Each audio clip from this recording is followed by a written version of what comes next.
ओम शांति। आज के वरदान, बाप दादा के वरदान अपने मीठे बच्चों के प्रति। डेट 21 मार्च 2024। वरदान है, निमित्त और निर्माण भाव से सेवा करने वाले श्रेष्ठ सफलता मूर्त भव। हम बाबा के बच्चे हैं, ईश्वरीय सेवा कर रहे हैं। पहले ईश्वरीय सुख का खुद अनुभव करेंगे, उसके बाद हम लोगों को बहुत अच्छा लगता है तो हम सोचते हैं कि हम अपना परिवार का मेंबर सारे विश्व को, सभी भाई बहनों को दे। तो उसके लिए निमित्त बनते हैं कि उनको ज्ञान दे या टोली दे, ईश्वरीय ज्ञान द्वारा उनको समझाए, गिफ्ट द्वारा समझाए, उन लोगों को माउंट आबू लेकर जाए, किसी न किसी रूप में उनको भगवान का पहचान मिले। बहुत सारे आत्माओं का वो इच्छा भी रहता है, संकल्प भी रहता है, उसके अनुसार कर्म भी करते हैं, लेकिन उसमें जो एक्सपेक्टेड सफलता मिलना चाहिए वो नहीं मिलता है। तो मिलने के लिए क्या करना है? बाबा ने क्लियरली कहा है, 5000 साल में सफलता सिर्फ संगम युग में होता है। संगम माना आत्मा और परमात्मा का संगम। तो यहाँ सेवा परमात्मा करना चाहिए, हम तो साधन बनना चाहिए, माना मूर्त, ब्राह्मण भी नहीं, सिर्फ मूर्त बनना चाहिए, इंस्ट्रूमेंट बनना चाहिए। तो सफलता कब मिलेगा? जो भी सेवा होता है, भले वाचा सेवा हो, कर्मणा सेवा हो, मनसा सेवा हो, या धन का सेवा हो, जन का सेवा हो, कोई भी सेवा हो, लेकिन आप सिर्फ साधन हो, इंस्ट्रूमेंट। मैंने धन दिया, मैंने ज्ञान सुनाया, मैंने प्रकाश दिया, मैंने शक्ति दी, वहां मैं आ गया, उसको निमित्त नहीं कहते हैं, वो मालिक बन जाता है। राइट? इसीलिए पहले बाबा कहते निमित्त भाव। आप तो साधन हो, लेकिन जिन आत्मा को देना है वो संकल्प बाबा का है। जो दे रहे हो उस चीज का मालिक बाबा है। कितना देना है, कैसे देना है, कब देना है, वो बाबा डिसाइड करेगा। आप सिर्फ क्या हो? निमित्त हो। तो ऐसे निमित्त भाव से सेवा। नंबर 2, बाबा ने कहा निर्माण। निर्माण माना जिनके प्रति आप सेवा करते हो उसका उन्नति हो, कल्याण हो। राइट? हम अपने लेवल पे सोचते हैं कि हाँ, हम जो भी करते हैं ना उनके कल्याण के लिए कहते करते हैं। तो बाबा के एक एग्जाम्पल कहता है, देखो आपके कोई रिश्तेदार, पहचान वाले, भले अलौकिक परिवार वाले ब्राह्मण ही, नो डाउट, उन्होंने कहा कि हमको नया बिल्डिंग बनाना है, तो थोड़ा बाबा को कहिए ना। ठीक है, ओके। आपने योग किया, बाबा को कहा, और आपने जिद भी किया, समझ लीजिए नहीं नहीं बाबा हमारा पहचान वाले हैं, रिश्तेदार हैं, उनको करके देना। ओके, बिल्डिंग बना के भी दिया। तो जिस आत्मा ने उनके पास जितना भी कमाई था वो सभी उस बिल्डिंग में लगाया। उसके बाद थोड़ा उनको कम पड़ गया, बैंक लोन भी लिया। ओके, बिल्डिंग बन भी गया, 2-3 साल बहुत अच्छा रहा। 4th ईयर में बिल्डिंग गिर गई। अभी बताओ, उस आत्मा का निर्माण हुआ कि नहीं हुआ? ये आप जानते हो कि जिस चीज के लिए आपने भगवान को यूज किया, बिल्डिंग बनाने के लिए, तो फाइनल रिजल्ट क्या हुआ? वो एक ना एक दिन विनाश होगा ही, ये आप जानते हो पक्का। तो बिल्डिंग गिरने के बाद वो खुश रहेगा कि दुखी होगा, बताओ? तो वो तो अनजान है, लेकिन आप तो ज्ञानी हो ना, त्रिकालदर्शी हो ना। तो निर्माण माना ऐसा नहीं है कि जिस आत्मा जो भी इच्छा लेकर आता है, बाबा करके दे दो, करके दे दो, करके दे दो, नहीं।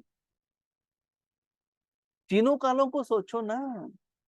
निर्माण किसमें होना चाहिए? जो उनको जायदाद मिलता है वो अविनाशी हो। यस, भले उन्होंने जितना भी साधना किए, शांति लिया है, सुख लिया है, आनंद लिया है, शक्ति लिया है, ईश्वरीय सेवा का फल लिया है, भले वो 6 महीने के बाद भी शरीर त्याग करके जाएगा, तो शांति का फल नेक्स्ट जन्म में लेकर जाएगा ना। बिल्डिंग बना लिया, बिल्डिंग बनने के बाद उन्होंने शरीर त्याग कर दिया, तो वो बिल्डिंग का धन लेकर जाएगा क्या वो? तो बिल्डिंग का तो निर्माण हो गया, क्या आत्मा का निर्माण हुआ? आप तो खुश हो जाते हो, यस मैंने बाबा को कहा, बाबा ने हाँ कर दिया, तो बिल्डिंग बन गया, हमको सफलता मिली। कि पीछे का राज को तो समझो ना।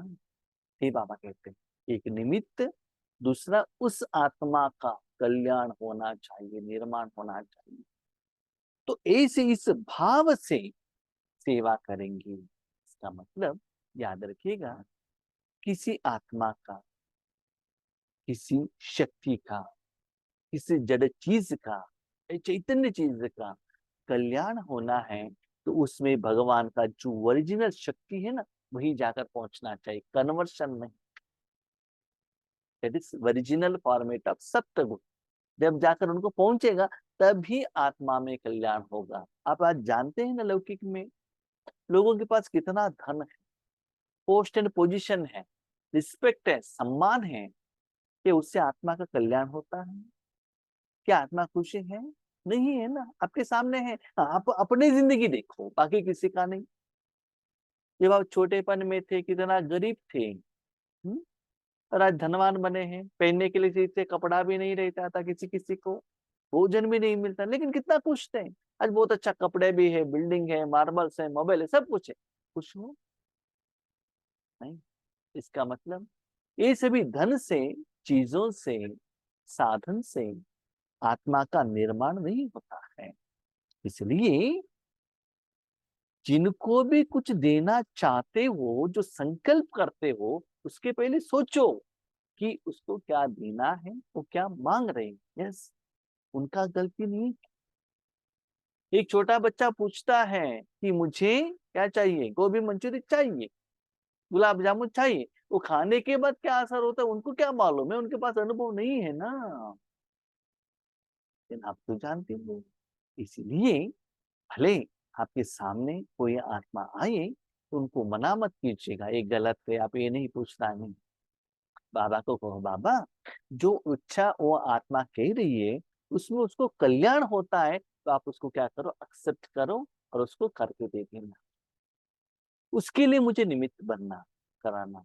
लेकिन जिस आत्मा के लिए दुख होता है, उससे विनाश होता है, उनको तंग होता है, उसके लिए मुझे यूज मत करो। आपको कहना गलत नहीं है, इसका कब कल्याण होता है हमको मालूम नहीं है, लेकिन उसमें कल्याण होगा तभी बाबा करके देगा। इसलिए एक तो निमित्त भाव, दूसरा निर्माण भाव। तो सेवा के टाइम पर you are only the instrument.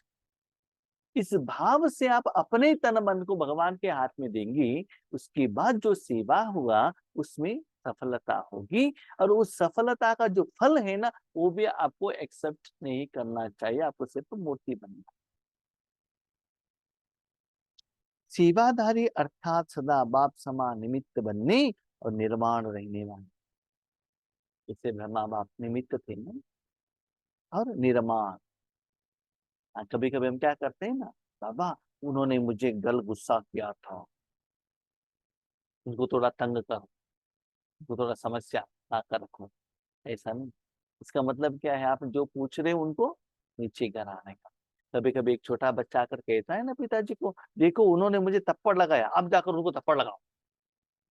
छोटा बच्चा जाकर कहता है ना, क्योंकि मैं थप्पड़ लगाऊंगा दोबारा तो मुझे मार देगा, इसलिए आप थप्पड़ लगाओ। पिताजियों को थप्पड़ लगाएंगे बच्चों को खुशी होता है, लेकिन वैसा नहीं करना चाहिए ना। इसीलिए आपका रिक्वेस्ट किस आत्मा के प्रति क्या है, वो आपस का रिलेशन में भी रहता है, कोई सास ससुर रहते हैं, या बहू और सास रहते हैं, तो उसके बीच में भी जब झगड़ा होता है, तब ऐसे भी रिक्वेस्ट लेकर जाते हैं, इनको ऐसा करके मत देना, इनको ऐसे करके मत देना। तो ऐसा नहीं होना चाहिए। निर्माण भाव, बाबा कहते हैं ना अपकारी पर भी उपकार करो। तो ऐसे निमित्त और निर्माण, निर्माणता ही श्रेष्ठ सफलता का साधन है। उस आत्मा का कल्याण होना चाहिए, याद रखो, तन का कल्याण नहीं, धन का कल्याण नहीं। आत्मा का कल्याण कब होता है? परमात्मा का शक्ति से, सुख से, जायदाद से। परमात्मा में जो विशेषता है, गुण है, वो आत्मा तक जाकर पहुंचेगा, तभी आत्मा का कल्याण होगा।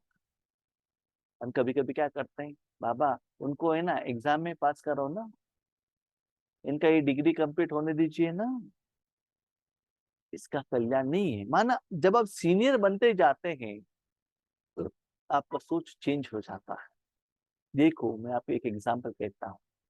हम जब छोटेपन में थे, हमको हमारे पिताजी ने एजुकेशन दिया, चीज नहीं दिया, धन नहीं दिया।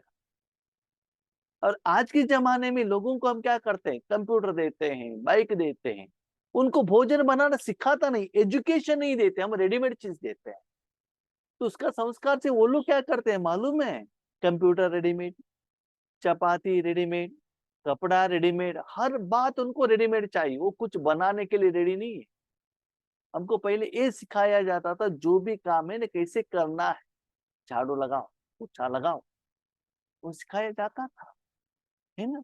तो आपको पहले निराकार एजुकेशन दिया जाता था, आज लोगों को साधन दिया जा रहा है। साधन कब देना है?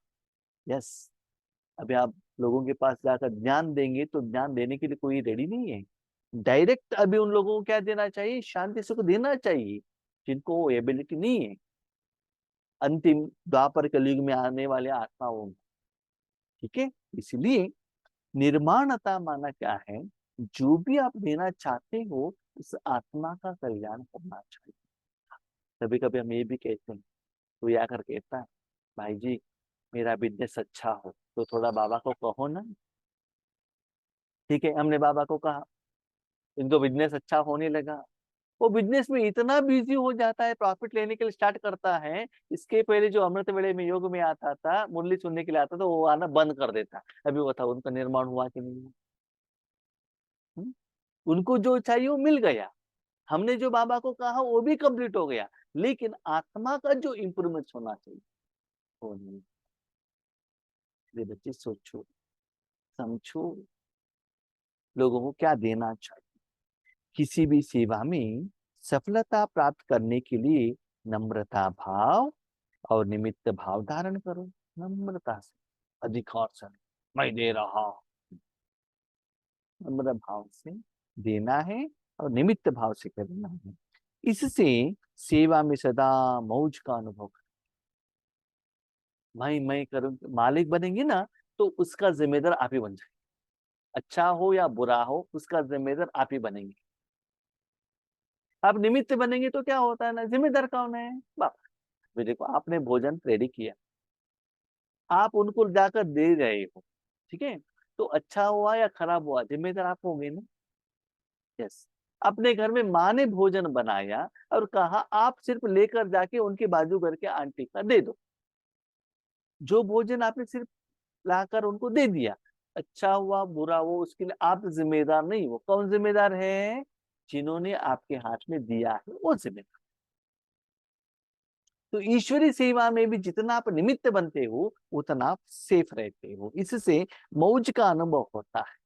देखो छोटे बच्चों को कहो ये जामुन, कुछ भी मत कहना, एक ही एक बर्तन लेकर जाके बाजू के घर में दे दो, तो क्या करता है, खेलता कूदता जाकर क्या करता है, देकर आ जाता, बस उसमें क्या है उसको मालूम ही नहीं, है ना।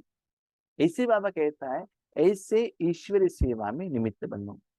इसे करने से सेवा में कभी थकावट नहीं होगी, सुस्ती नहीं होगी। क्यों? जिम्मेदार बाप है और सारी जिम्मेदारी बाबा को दे दिया, वो असफल हो ही नहीं सकता। उतना अनुभव आपको पक्का रहना चाहिए कोई भी सेवा में। ऐसा नहीं, ऐसे सफलता होने के लिए आपको ज्ञान सुनाने का ही सेवा चाहिए, स्टेज पर ही रहना चाहिए, या योग करने का सेवा में, ऐसा नहीं है। भले घर गृहस्थ में भी रह सकते हो, झाड़ू पोछा भी लगा रहे हो, बाथरूम क्लीन करा रहे हो, वेजिटेबल काट रहे हो या धूप में खड़े होकर पॉम्पलेट्स दे रहे हो, वट एवर इट में बी, लेकिन भाव इज वेरी इंपॉर्टेंट। कोई भी सेवा मिले, लेकिन इन दो विशेषताओं से सफलता को पाते सफलता स्वरूप बन जाओ। माना जो आप निमित्त और निर्माण बने, उसके बाद आपके साधन द्वारा बाबा ने जो सेवा की, वो कर्मातीत स्टेज हो गया। वो कर्मों का जब फल मिलता है, उसके साथ आप कनेक्ट हो जाओ। स्वरूप किसके साथ कनेक्टेड हो? भगवान ने आपके द्वारा जो सेवा की, उस सेवा के फल के साथ आप कनेक्टेड हो। सेवा कर्म बाबा का काम है, आपका काम नहीं है। ओके, इसलिए बाबा कहते हैं निमित्त बनो, निर्माण बनो, तब आप सफलता मूर्त बन जाएंगे। सिर्फ बाबा को दे दो, ठीक है। ये से भी करना है तो उसके लिए विधि क्या है, बाबा का एक्सप्लेनेशन तो समझ में आ गया। इसे करना है, निमित्त बनना है, निर्माण बनना है, सफलता मूर्त बनना है, तो उसके लिए योग का किस विधि को अपनाना पड़ेगा, वो बाबा ने स्लोगन में कहा। सेकंड में विधि ही बनने का अभ्यास हो तो सूर्यवंशी में आ जाओ। एक सेकंड मन बाबा को दे दिया, बाबा ने तन मन ले लिया, जो चाहिए बाबा कर रहा है, बस आप कुछ जानते ही नहीं, राइट।